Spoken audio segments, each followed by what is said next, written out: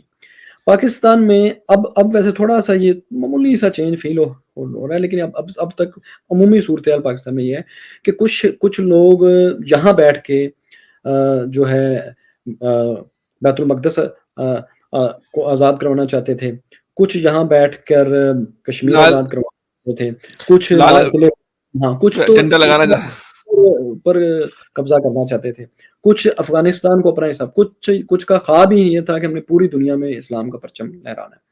مطلب ان کی ڈائریکشن ہی واضح نہیں تھی کہ یار آپ نوجوانوں کو کیا خواب بیچ رہے ہیں، آپ نوجوان کو زندگی کا گول کیا دے رہے ہیں.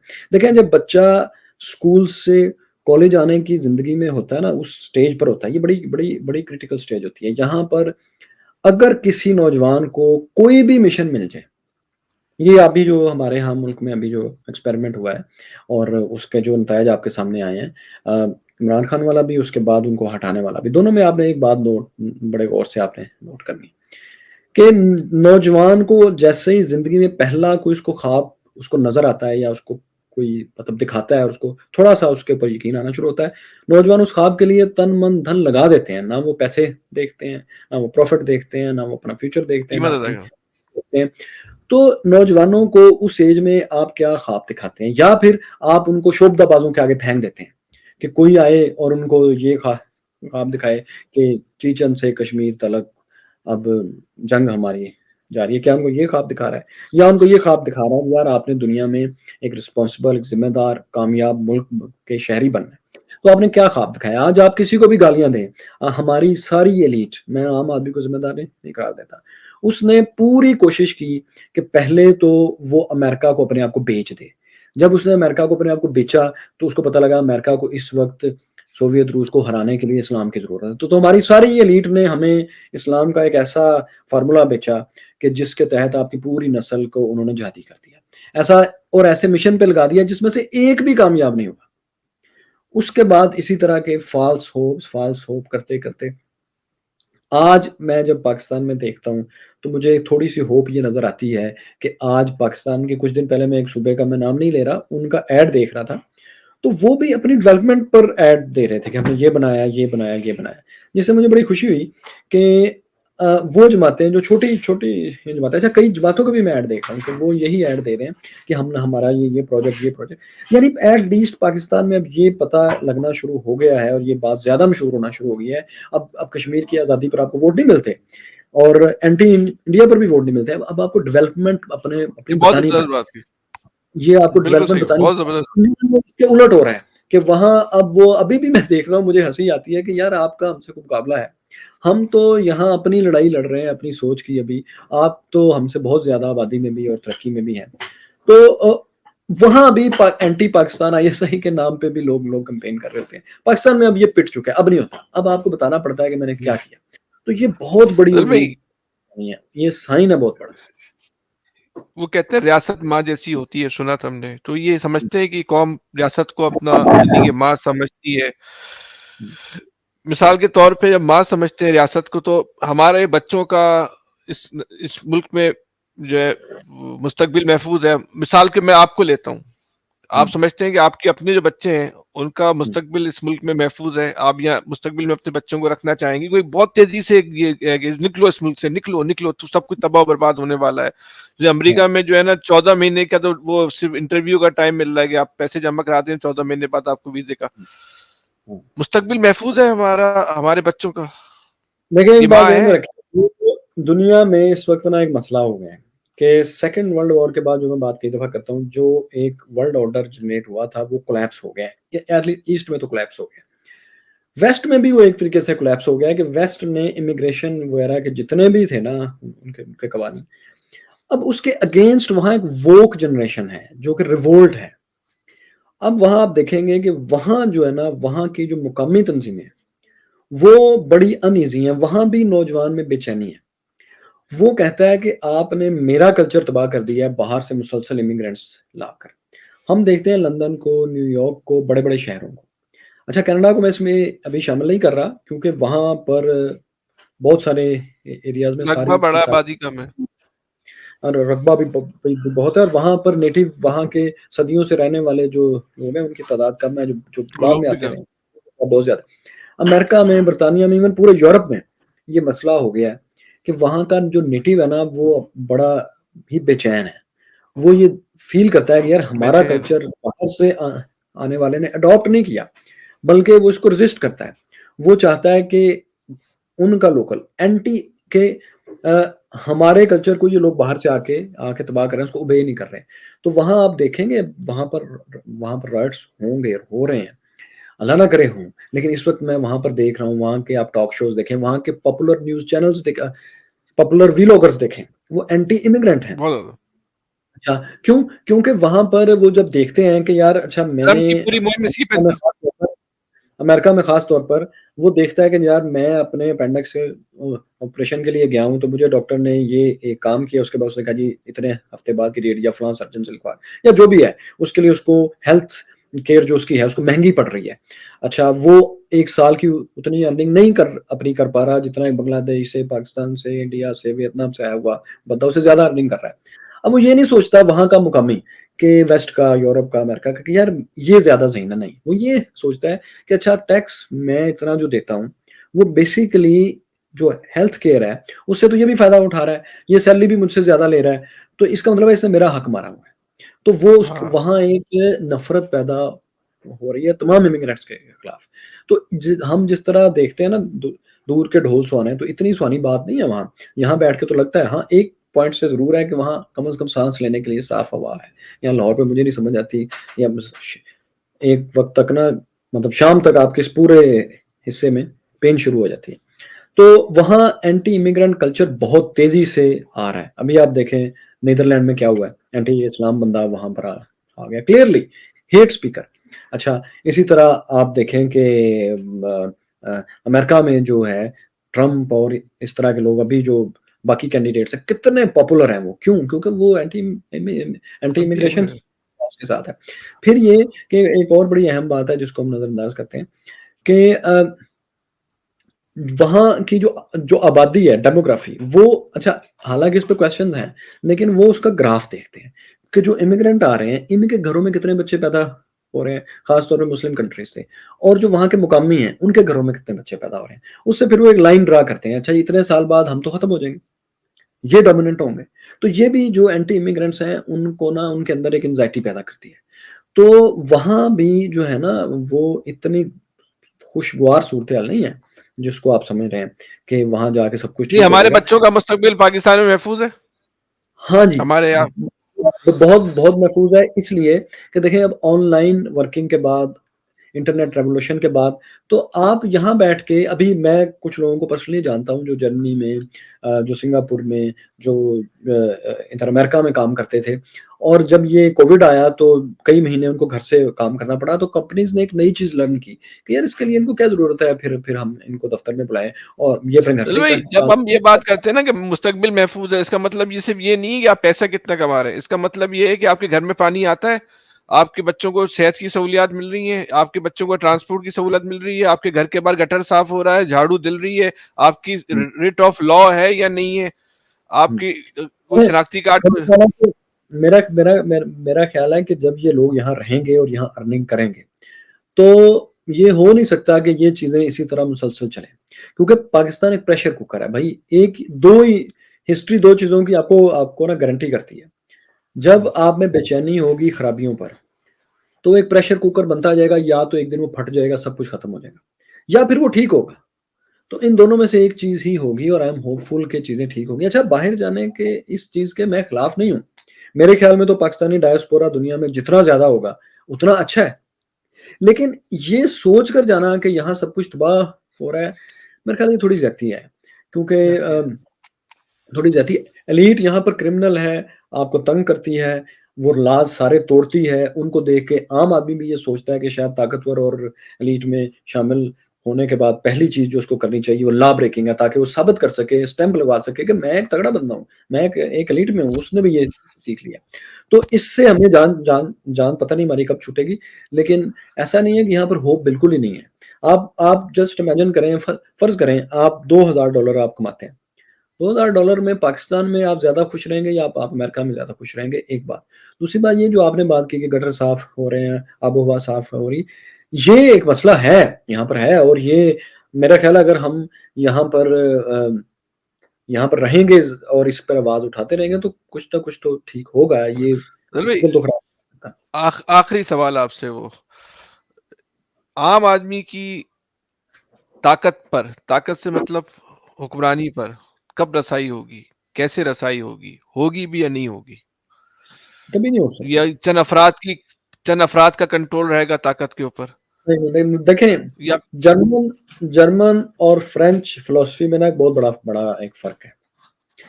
آپ کو نا ایک طرف حقیقت پسند ملیں گے اور ایک طرف آئیڈیلسٹ ملیں گے. میں حقیقت پسند لوگوں کے ساتھ کھڑا ہوتا ہوں, کیونکہ حقیقت پسند ہو گئی آپ کچھ چینج لے کے آ سکتے ہیں. تو بات یہ ہے کہ عام آدمی جس چیز کو طاقت سمجھتا ہے وہ اس کے پاس کبھی نہیں آئے گی. ہاں, طاقت کی چوائس اس کے پاس ضرور آ جائے گی کہ اس نے پاور کا جو ہنٹر ہے وہ کس کے ہاتھ میں اس دفعہ دینا ہے. اتنی ایک طاقت پاکستان میں اس کے پاس آئے گی, اور اتنی کافی حد تک اس کے پاس آ چکی ہے. اب یہ ہے کہ جو ایلیٹ ہے, پاورفل ایلیٹ, وہ فیصلہ کرے گی. اس نے چونکہ آخر کار کنونس عوام ہی کو کرنا ہے, تو وہ یہ کوشش کریں گے کہ ہم آپ کو اور اپنے آپ کو اور اچھا پریزنٹ کر سکیں. پہلے ہماری گفتگو میں یہ بات ہوئی کہ عام آدمی کبھی بھی گور نہیں کر رہا ہوتا, اور ڈیموکریسی ہو, واٹوکریسی ہو, monarchy ہو, کمیونزم, کچھ ہو, رول ایلیٹ ہی کر رہی ہوتی ہے. ادھر بھی اور کوئی خاص بات اگر آپ کہنا چاہیں؟ بس سر کیا کہنا چاہیں گے؟ یہی جو کہہ دیا بہت کہہ دیا، اتنی ویڈیوز بناتا ہوں کئی گھنٹوں پر، اتنا کچھ تو کہا، کہنے کو رہ کے گیا ہے۔ ٹھیک ہے فیصل بھائی، بہت شکریہ، آپ نے اپنا مصروف ٹائم میں سے ہمارے لیے ٹائم نکالا، ہاں اور تھینک یو سب انشاء دیکھنے اللہ والوں آپ سے کو۔ اور آخری بات پھر میں دوبارہ آپ کو ہوں کہ جو کچھ میں نے کہا اور یہ سب میرے اس اپنے پڑھنے لکھنے کے بعد جو ایک نتیجہ ہے وہ ہے، جو کہ ظاہر ہے اس کا سیمپل بہت تھوڑا ہے، اور آئی کین بی رانگ، اور اس سب میں آبجیکشن کی بھی گنجائش ہے، اور ظاہر ہے اس کو ریفائن کرنے کی بھی گنجائش ہے، جو ہم سب کرتے رہتے ہیں خود کو۔ فضل بھائی، بہت لاتعداد سوال ہیں جو ابھی رہ گئے، لیکن ہمارے پروڈیوسر صاحب جو ہے نا بڑے غصے میں دکھ رہے ہیں، 3 کا ٹائم ختم ہو رہا ہے، تو پھر انشاءاللہ آپ سے بہت جلد دوبارہ ایک اور نشست بھی کریں گے ہم۔ بہت مزہ آیا آپ کے ساتھ گفتگو کر کے۔ Thank you sir, thank you, thank you, السلام علیکم۔ السلام۔